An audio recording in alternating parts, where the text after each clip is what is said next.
205 시련을 견딘 사람에게서 나는 향기. 매화는 참 이상한 꽃이다. 꽃들이 따뜻한 봄볕을 기다릴 때 매화는 아직 겨울이 끝나지 않은 언덕에서 피어난다. 찬바람이 남아있고 얼음이 채 녹지 않았으며 때로는 꽃잎 위에 눈이 내려앉는다. 그래서 사람들은 눈 속에서 피어난 매화를 설중매라 부른다. 나는 50을 살면서 문득 이런 생각을 하게 되었다.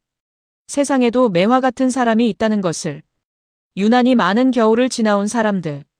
남들은 보지 못한 눈보라를 견디고 남들은 알지 못하는 아픔을 품고 살아온 사람들이다. 젊은 날에는 행복한 사람만 부러운 줄 알았다. 그러나 나이가 들수록 생각이 조금 달라졌다. 나는 화려한 꽃보다 혹독한 겨울을 이겨낸 사람에게 더 눈길이 간다. 왜냐하면 그 사람의 말에는 무게가 있고 그 사람의 침묵에는 깊이가 있으며 그 사람의 미소에는 사연이 담겨 있기 때문이다. 고난은 참 신기하다. 같은 비를 맞아도 누군가는 진흙이 되고 누군가는 꽃이 된다. 같은 시련을 겪어도 누군가는 원망 속에 살고 누군가는 감사 속에 살아간다. 결국 고난 자체가 사람을 결정하는 것이 아니라 그 고난을 바라보는 시선이 사람을 결정하는 것이다. 어떤 사람은 시련을 불행이라 부른다. 그래서 상처를 붙들고 살아간다. 그러나 어떤 사람은 시련을 배움이라 부른다. 그래서 상처를 품고 살아간다. 붙드는 사람은 무거워지고 품는 사람은 깊어진다. 나는 이것이 인생의 가장 큰 차이 중 하나라고 생각한다. 매화도 마찬가지다.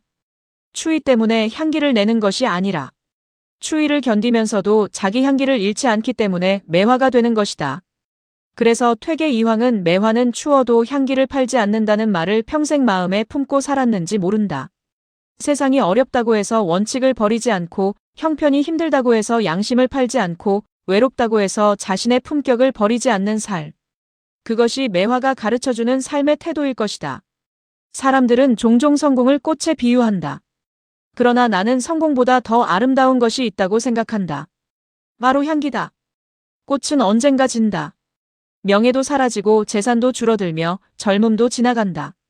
그러나 사람에게 남는 향기는 쉽게 사라지지 않는다. 정직하게 살아온 사람의 향기.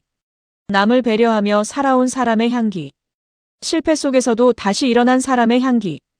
눈물을 삼키면서도 타인을 위로한 사람의 향기. 그 향기는 세월이 흘러도 남는다. 그래서 인생의 마지막에 우리가 남겨야 할 것은 꽃이 아니라 향기인지도 모른다. 매실 나무는 꽃이 필 때는 매화가 되고 열매를 맺을 때는 매실이 된다. 나는 그 모습이 참 좋다.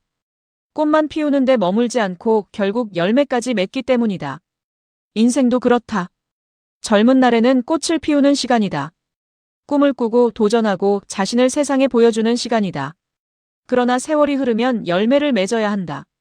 이해의 열매, 배려의 열매, 인내의 열매, 감사의 열매, 그리고 지혜의 열매. 그 열매는 하루아침에 생기지 않는다. 수많은 추위와 수많은 눈보라와 수많은 기다림이 있어야 가능하다. 그래서 열매가 있는 사람은 아름답다.